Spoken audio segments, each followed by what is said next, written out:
Welcome to another episode of DD on the Spot. As always, I'm your host, Ryan Johnson. And before we get into it with our guests here today, I'd like to remind everyone that if you enjoy this content, to please give a like and subscribe down below. I'd greatly appreciate it. We have Jagoda on the podcast. I got that right, everyone. That was one thing that was going to make me nervous, okay? But she's Polish and it means blueberry on it, so I thought that was really awesome. I had to pronounce it right with a name like that. But she's coming to us all the way from Washington, D.C. right now, but she's a bikini pro as well as a published fitness model. And, she's here to share her health and fitness journey and basically talk all things health and fitness. But most importantly, she's our current guest. Thank you so much for coming on. Absolutely. Thank you for having me. I'm very, very excited. I appreciate that. And before I get started on anything, you do have a nice backstory with your name. So your name is Blueberry, and then you did something funny with your daughter. Why don't you give us your backstory on your whole name? Right. Yeah. So my name's Jagoda. You pronounce it very, very nicely. So thank you for that. It translates to blueberry in English. And so when we had our daughter, my husband insists to name her Malina, which translates to raspberry. So there's blueberry and raspberry in a family. And I love both. They're my favorite fruits, actually. So it's perfect. I'm gonna be honest. I don't even think I might have had a blueberry once or twice, or like red. I gotta expand my horizons when it comes to my Yep. nutrition. But we'll get into that soon. But why don't we just get started first off before I'm already craving food now because we're talking about food, and that's just getting this whole podcast off to a bad start. But why don't you give us your backstory on what really inspired and motivated you to get in shape and how that led to you becoming a bodybuilder? So this will be way more than a short story. Take as much time as you want. Honestly, my mom is a physical therapist, and she always took me to her physical therapy classes with kids, and I was always attending the swim team, and so it was always something, some kind of dance, some kind of physical activity in a family, because of my mom, and I was always active. So it was hiking or running or swimming, and then, you know, um, school activities. So I was very, very good at those. Whatever I touched in fitness, I was always pretty much good. So they were always sending me to competitions and whatever. Like, let's say I have no clue how to, do something, and but fitness wise, Yogi can go, And so I was like, okay, I'm going. I don't even like, hey, day off from school, I'm going. So I was always very connected to fitness and every physical activity there is. And then moving to United States, my husband introduced me to fitness at the gym. And to be honest with you, like I always thought this is very, very boring and I don't want to do it. And this is not fun. And it's like you stare at yourself in the mirror and lift this heavy things. And so I honestly was going to the gym with him because I want to be connected.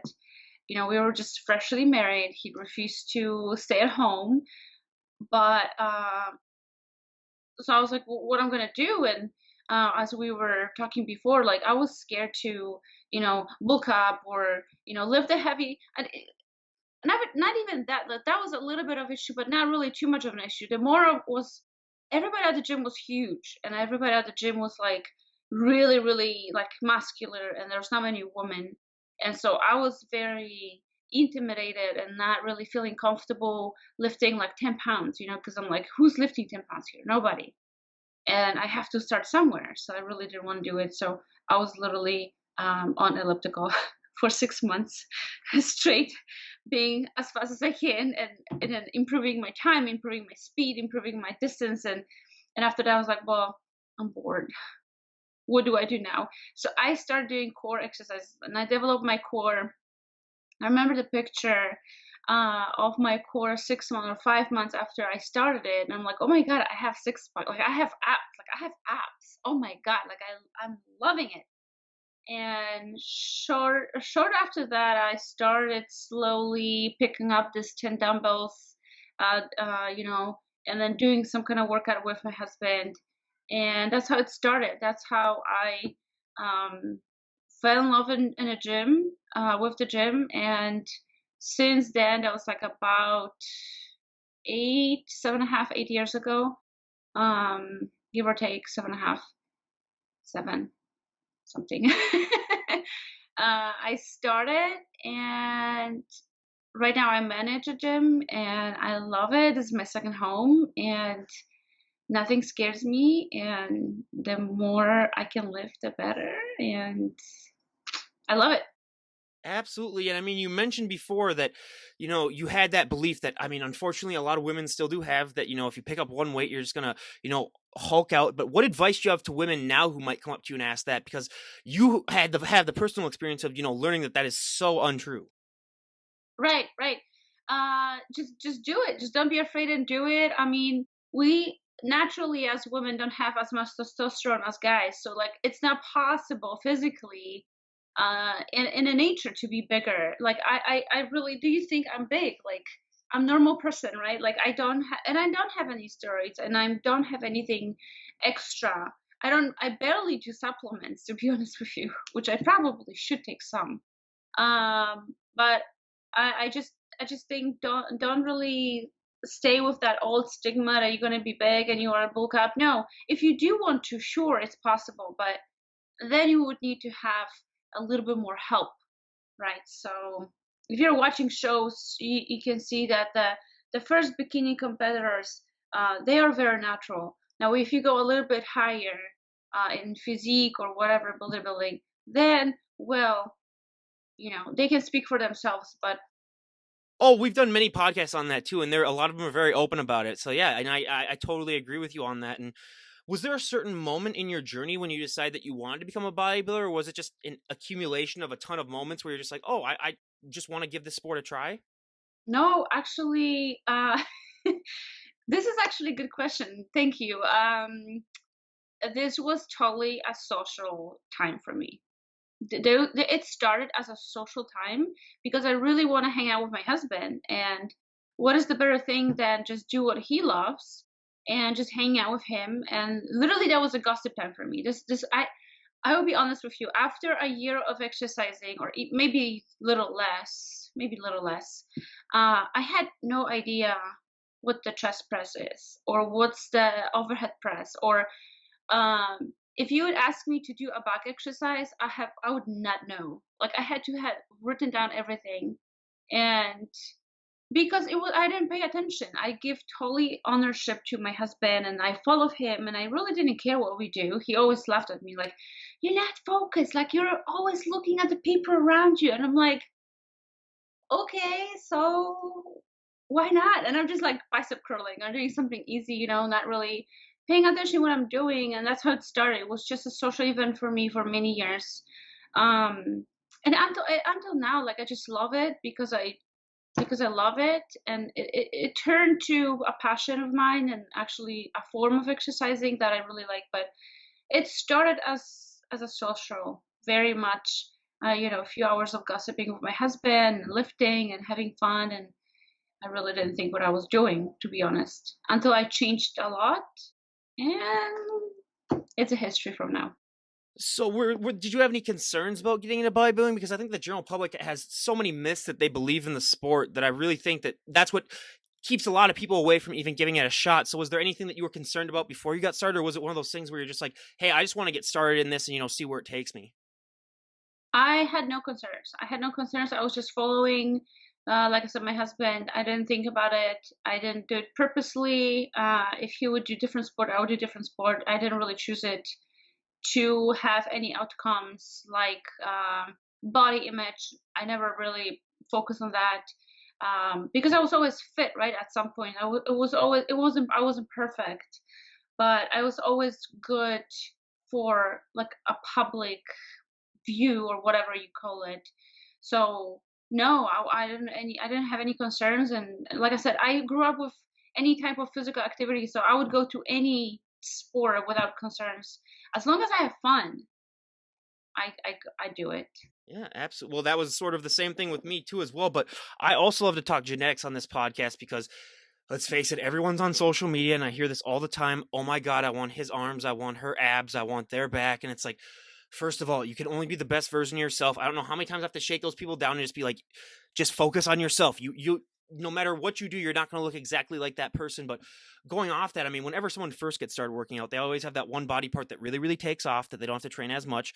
And they have that one body part that just drags behind. They have to train to oblivion to get it to catch up. I mean, for me, my back was the one thing that really, really took off because I just had jobs all throughout college of, working in warehouses and lifting and loading boxes into, trucks. And you either got a really nice back, you quit. But I'm also 6'3", so my legs and my lower body are just absolutely shot. Where I mean, I have to train them into overdrive just to get them to look like any semblance like I've ever worked out. But what were those body parts for you when you were getting started? So I was surprised a little bit. I don't have any. Like I sorry, I didn't train to be better at any type of how would you call it? Physical appearance. I don't really care for that because yeah, sure, maybe I want to lose like a pound or two, but it wasn't a big deal. And I didn't really ever focus on specific body part, never, because I was following, like I said, my husband. So he was doing split routines, so everything was equal. Every muscle was equally trained. So there was not less or more or focus on. Right now, yes, I have a focus now, but like before, no, everything was equal, um, and I just like that. I think it's still very important to keep your muscles equally shaped and um, and have developed them equally. You know. When you were getting into the sport, though, what was one that you probably had the most trouble going off of? Because I'm keeping a poll of it, and I'm just, when this podcast reaches a certain amount, I'm going to be like, okay, this is the number one thing. So far, it's been shoulders. That's been the number one problem area for women. And then it's been like hamstrings, I think. Yeah, shoulder. Actually, I will say this: shoulders, and ladies hates this thing for some reason. I don't know why. Like we do all story fat there. It's normal thing. Like but my shoulders, I think I love them. I have all those striations. Actually, this one is actually maybe a little bit better. I love this one. I personally think it came from my swimming. I was swimming for many years, very consistently, many days a week. Again for fun.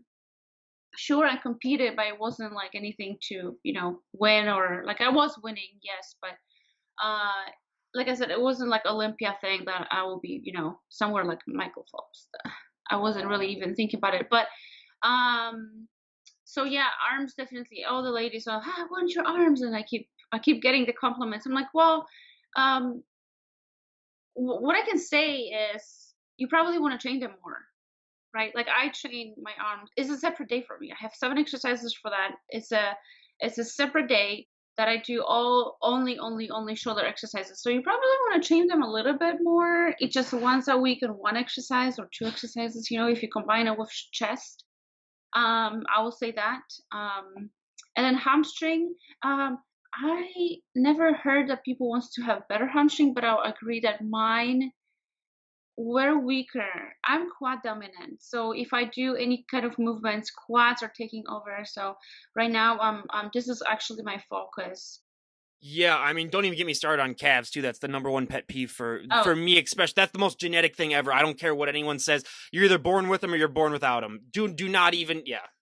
I totally agree. I don't train calves, and my DEXAs can even show me that I have fat on my calves, which is crazy to me. I mean, imagine that.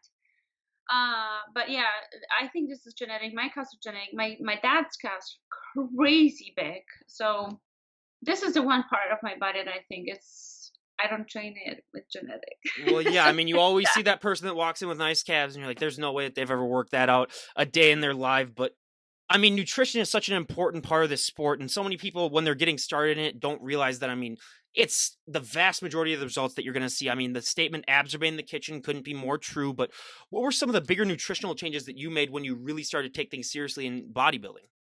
uh-huh. Wow, amazing question. So I had a breakthrough. I was talking to one of the most amazing trainers. It's one of my mentors, Mitzi, and she told me once, "Hey, maybe we should switch your diet a little bit. Maybe you should start doing some snacks in between. Like, I come from Europe. We don't do really snacks. We don't. We have second breakfast, and we have dinner, and we have supper, and then that's it. There's no snacks." And he says, "Well." she says, all your food is at the end of the day before dinner. How about we take this food and put it in between your meals? So you're actually snacking somewhere in between your bigger meals, so you eat more frequently. And to be honest with you, and I'm so grateful, Mitzi, thank you. Um, since that day, I eat like this, and I am able to keep my 15% body fat all year long.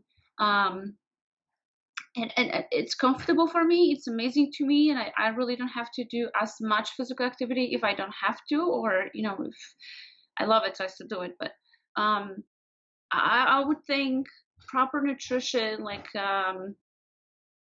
healthy snacks, and I would say not processed food. That would be the biggest thing. So not too many processed foods, right? Yeah, absolutely. I mean, I couldn't agree with you more on that. And what was that like coming from Europe to America where our portion sizes are out of control? Oh, my first experience with that was like you get this big Pepsi, like not this big Pepsi. I'm like, Yeah. what I get? Like, what is happening here? Like, honestly. And then the first state I was living in, each corner of the crossroads had a fast food, and I was like blown away. I was like, what is happening here? Like, what do I eat? And I had the first few months was a struggle because the food tastes differently. It's an egg white or it's an egg but tastes differently. It's a salad, it tastes differently. It's a tomato but doesn't have any taste. So it's like adjusting to the taste here, and then kind of like just the food here is so different. And I miss Polish food. I do. I don't have it too much because it makes me more fat, but it's so good. So it was a quite adjustments. I must say that's true. Was there any thought into whether you wanted to compete in bikini or figure, or were you always wanted to be a bikini girl? I actually never thought I can be any competitor in that direction. Um, I was just approached by somebody, and somebody said, "Hey, you can compete," and I was like, "What?" I googled it because I had no idea what she's talking about. And I actually was sitting in a living room with my husband. I was laughing. I was like, "This is funny. This is not competition." Like the competition I did in my previous life was real sport, swimming or running or triathlons. So I did multiple things, but I never did like I was like I didn't even know how to describe it because you're just like walking pretty, all the glam and makeup and I was like, what is happening here? This is not a competition.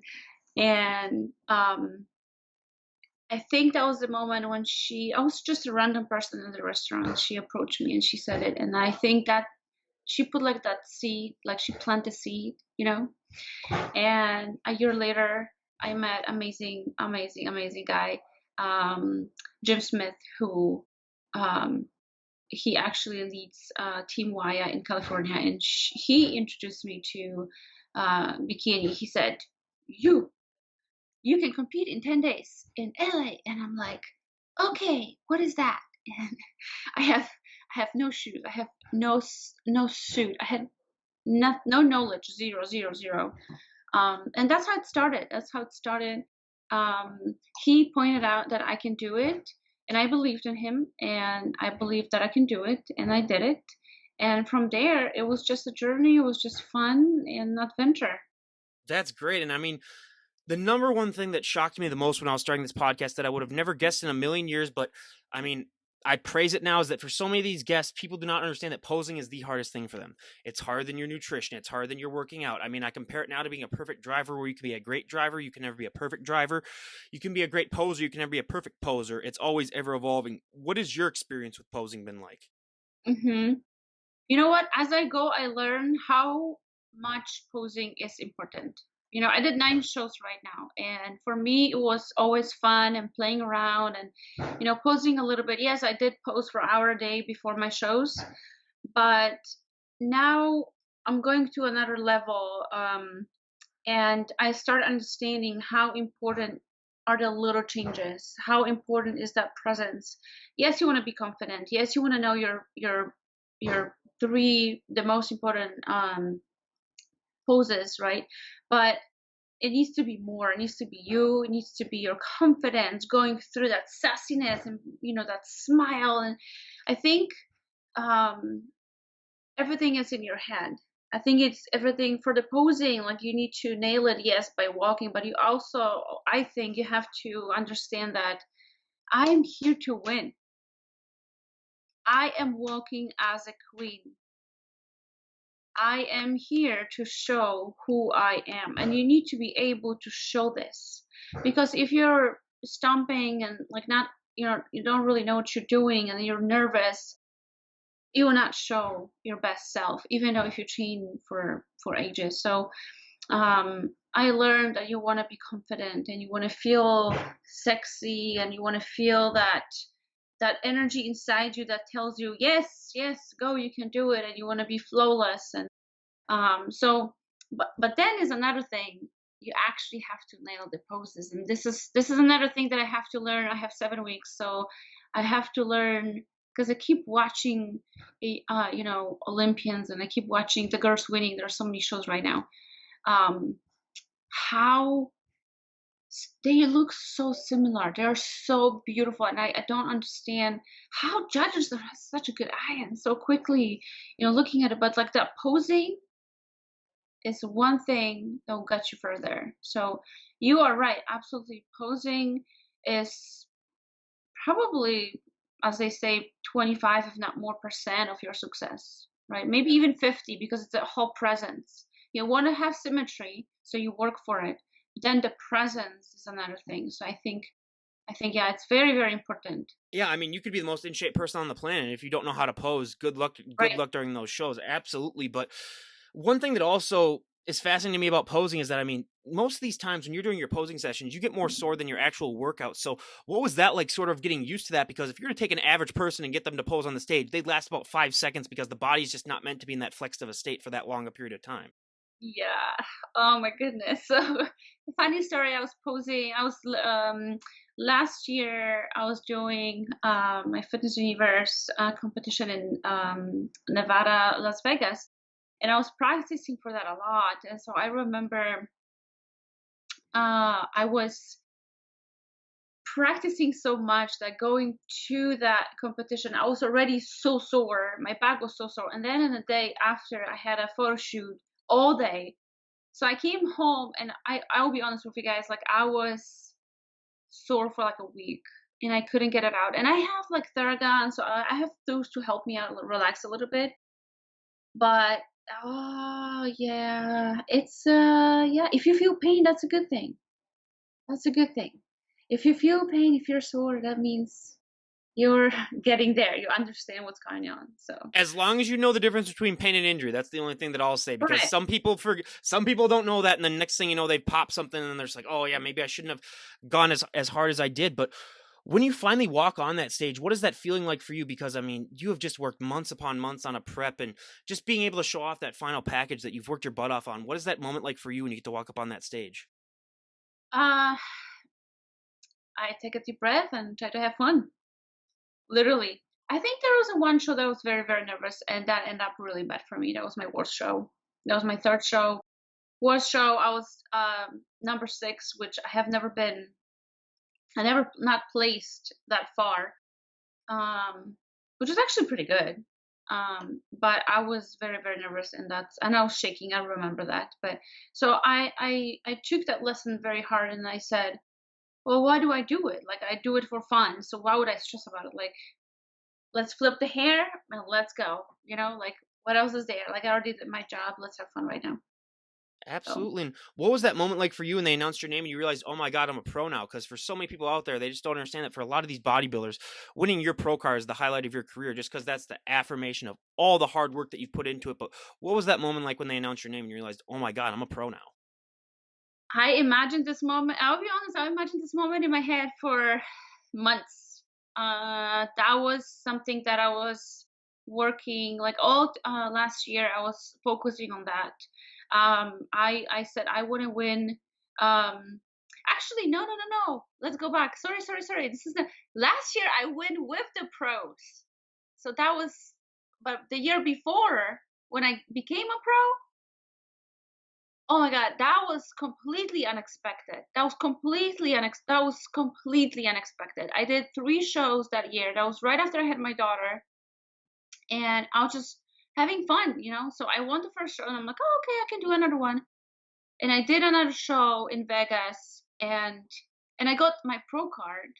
I really want to get a sword, so that's why I was competing. So I was like, I want to get that sword, so I'm just gonna do it. And then after that show, it was another show in Vegas, and the biggest one in the year. Different federation, but all my team was going there, and they're like, "Yeah, we're gonna have fun. Let's go. It's Vegas, you know." So I was like, "Okay, I'm going." Like, I already did 2 shows. Why not? I'm just, a month after or two, and I literally went there to have fun and relax, and I really didn't think about, placing. I actually didn't think I'm gonna place that high. I never thought, I never thought in my dreams I'm gonna win. To be honest with you, because all the girls from my team years before, they were like number 10, number 11. Like they were like, I was like, oh my god, they are so beautiful. They're so like their bodies are perfect. Like there's no way I'm gonna even be on a podium. In the first 5, I was like, that would be a dream of mine to be somewhere 5'4". That would be great to get that medal, to get that something. Um, and then boom, I'm there. And one of those big trophies, I think this one upstairs, was for becoming a pro. And I was like, wait, what is going on? Like that, I honestly was blown away more than anyone there. I don't know. I loved the show. I love being there. I love the costume I prepared. Um, Amazing experience, amazing. So anyone who will do Fitness Universe, I highly recommend. It's just beautiful show, beautiful, and Vegas especially because all the athletes from around the world are coming. So it's international, huge show. Well done. The pictures are beautiful, and uh, I was blown away. So that was crazy to me that actually I can be that person.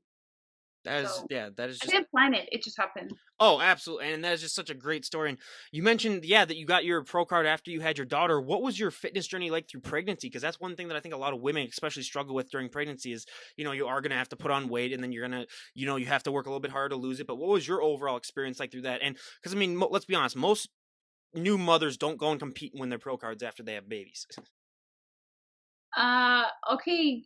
Love this question, by the way. Like, I love that you're going to that because, like you said, a lot of future moms or to become moms, whatever, they stop exercising, and this is like the biggest mistake they can do. My experience was amazing. I had no pains, no aches. I was feeling great. I was not nausea or whatever. I was great for the whole pregnancy, literally whole pregnancy. I was good. And I think the exercising kept me going. And I think everyone who is planning to be a mom should start a fitness journey. Um, one of the books that I was reading says that would you run a marathon without a preparation? Right. You want, right? So you want to have the preparation. You want to prepare your body for the biggest event in your entire life. And fitness helped me with breathing, helped me with conditioning, during the, pushing my baby and stuff like that. So, and also without, like I said, without being pain, I wasn't in pain for a whole pregnancy. I was healthy. I was deadlifting. I was squatting. I have a proof. I have all those videos in my Instagram a long time ago that I was like having this big belly and still going to the gym and lifting heavy. And I remember my family from Poland, they're like, "Oh, what are you doing? You should not do this and that." I'm like, "Sure, you do you, and let me just do me, and I'm sure my baby's gonna be fine." So I was actually lifting to the last day. I remember last day I was on my knees. I was feeling very like kind of low energy. I was like on my knees, putting my shoes on. I'm like, I can do it. The last day.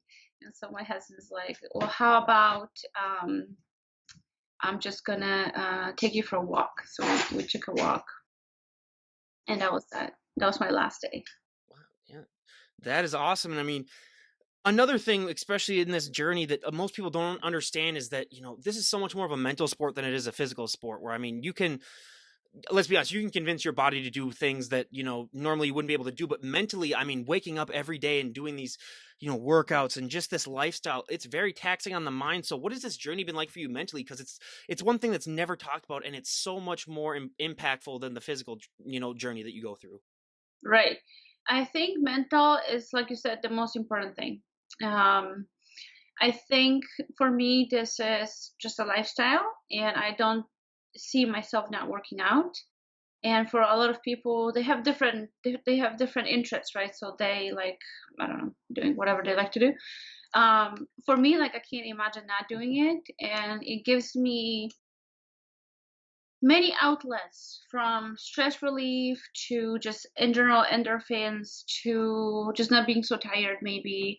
um, just all these positive things are coming to me when I work out. And um, I don't know, I think you just need to set your mindset right. And then I'll also say that you don't want to focus only on one thing. Oh my god, I have to lift, right? Because physical activity is everything. So I would say, go ahead and choose your favorite thing and stick with that. Set your mind to the path that you like. Soccer, go do soccer. You don't have to be at the gym on the treadmill running. You can play with the ball, or do whatever you want to do. um, but set the mind that you want to be active, right? Not only for you, your health, for your family as well. So I think the mental is very, very important.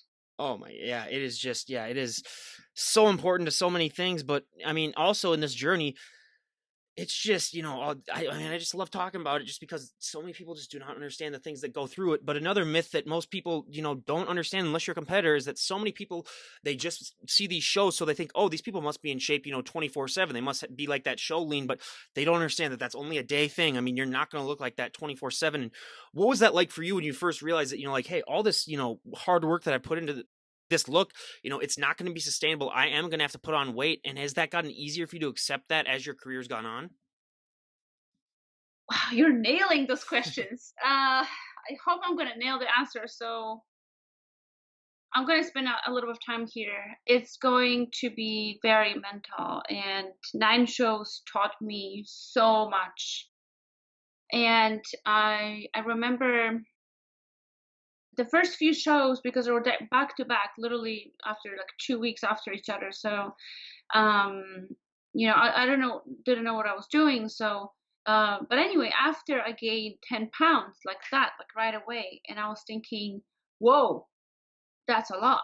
And I'll be honest, like, I didn't feel comfortable. I was strong as hell, and I was like, hell yeah, I can lift this and that, and I really like it.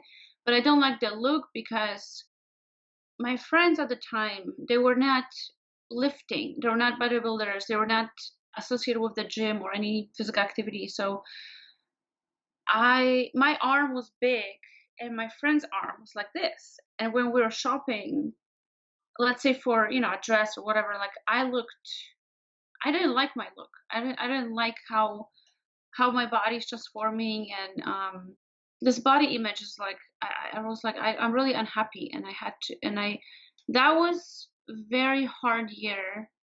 um Me battling mentally with myself. What do I do to like myself again, to be in peace, to just be healthy, mentally? Because I remember one of those days I was working in an office, I was eating apple, very healthy, right? You would think. And I was crying because it has sugar, it has too many calories, it has, all those things. And I'm thinking, oh wow, this is bad. This is bad. And I had no support, because no one around me was competing. I didn't have many competing friends, so I didn't really understand what's happening with me. And I was just battling by myself. And I think that was a great, great, great lesson for me in the future. Um, that was probably 2015, 2016. I decided to do another show to get out of it. And that show I literally strictly did to get back to the shape I was before, which is not far. I look at the pictures now. It's not. I'm not far. I gained probably like 7 pounds of muscle back because I lost. Right. So and it was only like three pounds or 4 pounds of fat. So it wasn't bad. But I didn't know. So I was like, oh, I don't look good. Da da da. And the 2016 show I did strictly just to mentally go back to myself. And I didn't care about winning or losing. I didn't care about anything. I remember the show very, very, very good. Like all the process, being on stage, everything. Um, I think it cured me, kind of in a way. Like I get back to me, and then I didn't let myself go back down with the mental road as I was before. And I also won the show, which is great. But like I said, it was only side effect of my work. I didn't really care to win. My main um, kind of like a how do you call it in English? I keep forgetting words now. Sorry. Motivation? Motivation, yeah, was just to get back to myself as my mental state is back and I'm happy with myself and I just can do what I always do, which is working out and eating healthy, but just like looking at myself in a positive way. So that was a huge breakthrough, and that I learned so much about everything, and nutrition, and how everything goes, and myself.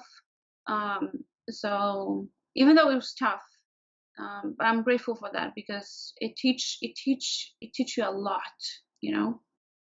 Absolutely, and that's part of the mental journey as well that you experience. But I mean, let's talk a little bit about coronavirus because you being a gym owner, I mean, I can't imagine what this whole pandemic's been like for you. How have you gotten through this? And I mean, what has this whole pandemic been like for you specifically? Oh, I'm not a gym owner. I just work at the gym. I Oh, manage okay, yeah. the Yep. department. Yeah, but pandemic, honestly, for me, great. I'll be very opposite to a lot of people. I started my fitness online business. I started to learn many things, do a lot of certifications. So for me, that was a great breakthrough. I was traveling more than ever, which is weird, but I did. I did many photo shoots. So actually, COVID for me was like a blessing in disguise. Like it's weird to say it because I know it comes with a lot of pain for a lot of people, a lot of damage, and people lost their jobs, and me included. Actually, my gym was shut down, and I was just like, okay, like we're just letting everyone go. Bye. But for me, it's not end of the world. I took action, and I think I use it properly, and if I could do it again, oh my god, I would do even more. So Did you start the home workouts, or were you still able to go into the gym that you worked at just because you're an employee? How did you stay in shape? no, no, no, my gym was closed. So 5 days after the pandemic was announced, we bought everything we need for the gym. So we have our own gym in our garage, and we have every equipment we need, every weight we need, literally. So yeah, we're all set.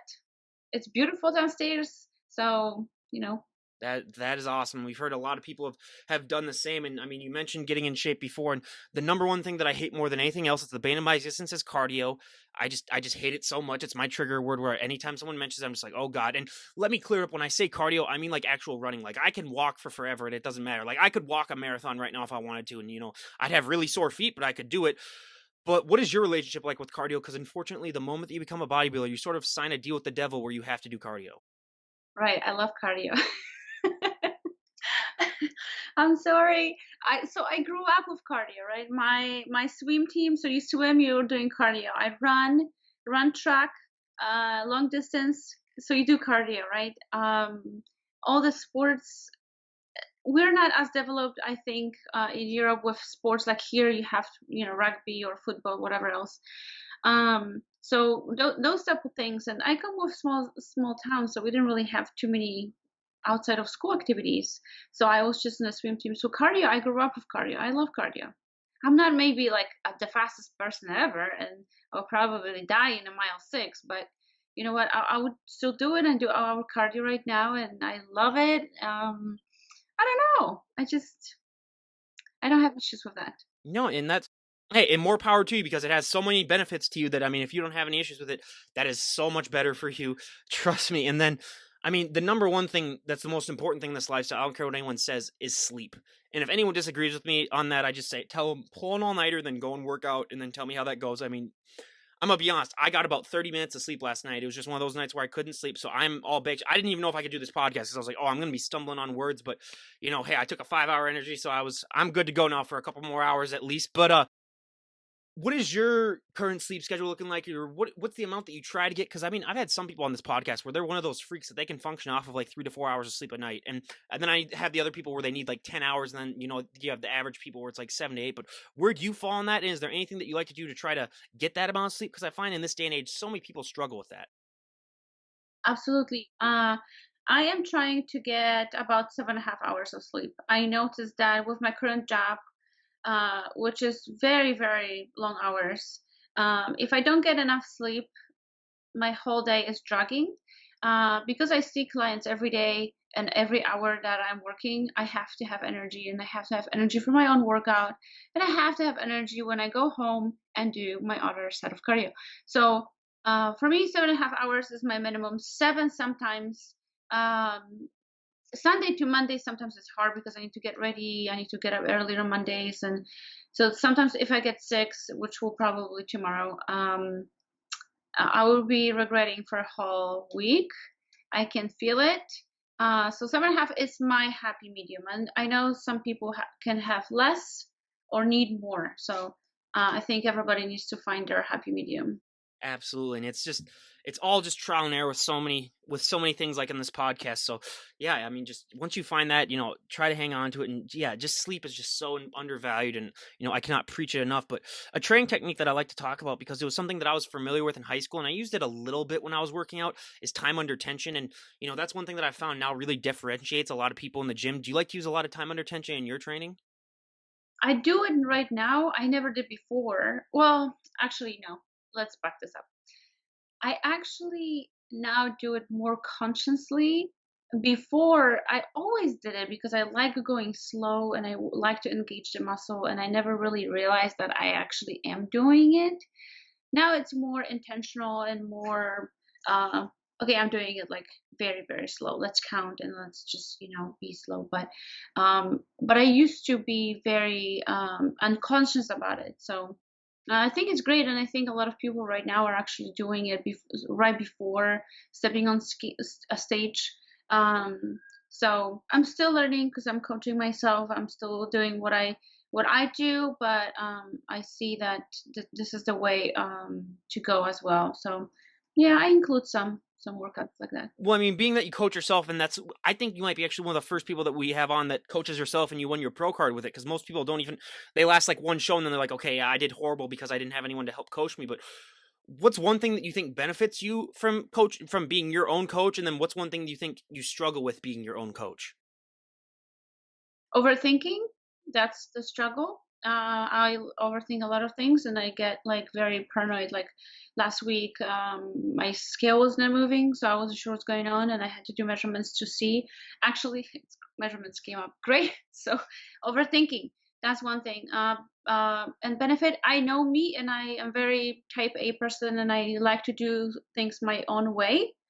So the reason why I would not get a coach myself at the moment, at least, because I know I wouldn't listen, because I know my body better, and it's not like I know everything because I don't, but I just do what works for me, and I did win 6 shows in a row, and I think it's working. And if it stopped working, then I'm going to ask for help. But I'm learning from everything and everyone as I go, and I try new things. And it's fun for me. I think it's good because I don't give ownership to everyone. I just take it on my own hands and I try new things, and I believe in a process and I believe in myself. So for me, I don't see it any other way right now. I just I think my knowledge right now is enough to get where I want to be. If it's not, then I'm gonna be humble and ask for help. But I just love it because I learn so much. I learn, and then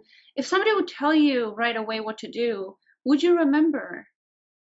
No, because somebody already told you, so it's like, oh, okay, whatever. But if you actually get there yourself and you actually understand the why behind, this is the biggest thing that I like to know. Why we're doing this way, not the other way. Um, I found it fun, and I found it, every show I learned something, and I love it. I'm not rushing anywhere. I don't have to get somewhere by whatever time. So I have time, and competing is fun. So the more competition I would do, I would do it. That's a great attitude to have. And if someone were to walk up to you and say, we made the decision, you can change one thing about the sport of bodybuilding and everyone would go along with it, what would be one thing that you'd like to see changed? In the bodybuilding world, Yeah. oh wow, that's a tough one. Mm, I don't know. I can give you mine while you think of it. Well, for me, it would be like have more fair judging because there's so many shows that people have where they go on like back to back shows on like they split them up like 2 weeks apart. One set of judges might want them more leaner, and then another set might want them a little bit more fuller. Just stuff like that for me, I think, just to make it a little bit more, like overall saying like this is overall what we want to see as opposed to it being as impartial. But then again, with every sport, there's going to be human error because it's in our nature. Right, right, right. Hmm.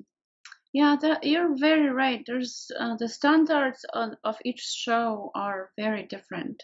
I keep watching those shows now, and to be honest with you, like, um, they are different. They are different, and I'm just thinking, what is the happy medium? If what I am is enough or not. I don't think I can answer your question fully Hey, not a problem. because I I don't think I'm deep enough in this industry to tell you what I would change. I think this whole industry is developing so quickly, and everything is changing as we speak. That's why they still don't have those like set crazy guidelines because everything is developing and changing.